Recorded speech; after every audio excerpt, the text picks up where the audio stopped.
Hi guys, and welcome back to my channel. I am Nishant, or that guy from Northeast, and these videos are being created to help people like you plan your tours better to Northeast India.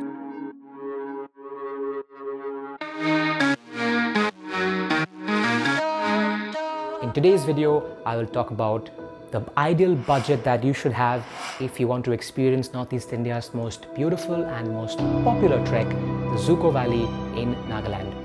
Here's a quick summary of the things that I'm going to talk about in this video today. We'll talk about the cost of transportation, that is a major cost of accommodation, cost of renting camping equipment, food charges, guide fees, and inner line permit, document that allows you to enter Nagaland. But I want to clarify a couple of assumptions that I've made in the costing that I'm going to recommend. First is that I'm assuming that you have already reached Dimapur in Nagaland. Secondly, I have taken the minimum number of days that one should have in hand if they want to experience the trek, and hence the accommodation costs would be based on that. So it's time to get you out of Dimapur because it's usually hot and humid throughout the year. So let's go to Dzükou.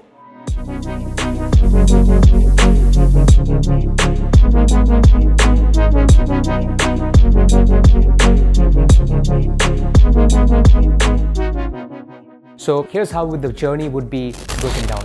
From Dimapur, you'll be first going to a place called Kohima, which is the capital of Nagaland. Secondly, from Kohima, you'll go to a village called Viswema, which is the village from where the trek will be started. And then finally, from Viswema village, you'll be going to parking lot of the Dzükou Valley trek. The transport options available are usually Tata Sumos, which I like to call as the king of the northeastern roads. Or you can also have the little altos and the eco, E-E-C-O. In any case, if you have an option of choosing, I would say go with the Sumos because the bigger tires ensure that your journey is a little better, because the road from Dimapur to Kohima, even though just 60 kilometers or so long, it's in bad shape because it's under construction. Now, the cost of these vehicles are on a per seat basis. So a sumo, for example, takes 10 passengers and 1 driver, 4 at the back, 4 in the middle, and 2 in the front. 1, 2, 3. How many? 4, 5, 6, 7, 8, 9, and 10. And they charge rupees 350 per seat as of today when I'm making this video. Now, where does this vehicle drop you in Kohima? So usually it drops you to a place called the NST. To get your next vehicle from Kohima to Viswema, you need to go to a point called the BOC. So you can either walk from the NST, or you can take a bus that goes from NST and drops you to BOC. That should cost you about 10 rupees. Now, from BOC, you hire another, you buy yourself a seat to go to Viswema village, which as of today costs rupees 60 per passenger. Once you have reached Viswema, to go to Dzükou Valley, you need to talk to, again, sumos there, and that could cost you anywhere between rupees 1,500 to rupees 2,000. However, it doesn't mean that you're going to Dzükou Valley that same day, but we will come to that later. Alright, so once you've reached Dzükou Valley's parking lot, or actually before that, you need to also have a guide with you. Yes, a guide is compulsory. Whether you need a guide or not is not up for debate, at least in this video. And there are a lot of reasons why you must hire a guide. So many that I could actually make a whole video about it. So if you want me to tell you why you need to absolutely have a guide with you when you're going up to the Dzükou Valley, then please comment below and I would be happy to make that video for you. So how much does a guide charge? A guide usually charges 1,500 rupees for the night that is going to spend with you. And because you're going to come back the next day, which is half the day is where he'll be engaged with you, he's going to charge 500. So a guide will cost you rupees 2,000, irrespective of if you are 1 people or 10. But I would recommend that if you are a group of up to 7 people, it's fine to have 1 guide, but it's better to have 2 guides for a larger group, just for better coordination, because sometimes people are fast and slow. Anyway, if you need a porter to help you carry your things, like let's say if you're going to camp by yourself You've got the tent, but you don't have the strength. Then you get a porter. A porter is going to cost you anywhere between rupees 1,000 to 1,500, and the guide will help you get a porter as well. Now, once you've reached the parking lot, I haven't mentioned that entry fee. So you have an entry fee to pay, which is 100 rupees for Indians. And for foreigners, I can't think of the number right now, but I'm going to put that somewhere in this space.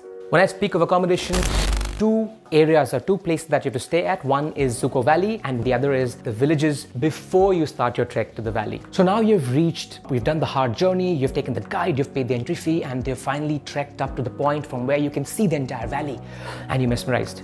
Now's the time to see the place where you're going to be spending the night. This one, my friends, is a little tricky. For anybody who's been to Dzükou Valley knows that the toughest part of the Dzükou experience is not the trek, it's not the hike, it's the accommodation. So there are 3 accommodation options that you can choose from in Dzükou. Number 1 are the dormitories, there are 2 of them, the VIP rooms, and finally camping. Now, what does the dormitory have? One of them has a wooden flooring, the other one has concrete flooring, and they both have roofs. They both have windows and they both have doors. So why am I saying that is because there's literally nothing else apart from that. And the cost of accessing the dormitory is rupees 50 per person. Remember, there are no toilets attached, so you have to use the toilets outside, which are, to be honest, in quite a deplorable condition. So the VIP rooms are nothing special, but then they come with a cot, wooden cots, basic, and they also come with some kind of sleeping gear, but that will cost you rupees 1,500 for one room, and you can fit anywhere between 2 to 4 people depending on how comfortable you are sharing the space. Each of them also come with an attached bathroom, but again, think of this as an abandoned space, abandoned room and bathroom, and it's nothing special really. Now, the final option is the camping. If you're not carrying your own tent and if you want to hire it from the management at the Dzükou Valley, then they'll charge you rupees 500. If you bring your own and you just want to simply pitch it, then they'll charge you rupees 100 for pitching each tent. Remember, there is no electricity in Dzükou Valley, so you must be equipped accordingly. Now, apart from the accommodation aspect in the valley, I have to tell you that you will have to be spending a night in the village of either Viswema, Kigwema, Jakhama, or any of the little villages down there the day that you arrive. Now, talking about camping equipment, you need to have sleeping mats, sleeping bags, or blankets, pillows, and that should do. Interestingly, everything is available with the management and each one costs not much, 50 rupees. But here's the catch, the blankets are extremely thin, the sleeping mats are also extremely thin, so you will never actually be sufficiently warm if you just take one blanket or one sleeping mat. So usually if you're going in the winters, then you have to take as many as 10 blankets, and even that may not be enough. Okay, you have now figured out, you have now seen the valley, you've slept, but now you have to eat. Now, the fooding is what we're going to talk about. In Dzükou, the food, well, cost-wise, Maggi, eggs, cup noodles, rice, omelette, all of that is available, and tea, of course. But the quality and quantity may not be sufficient.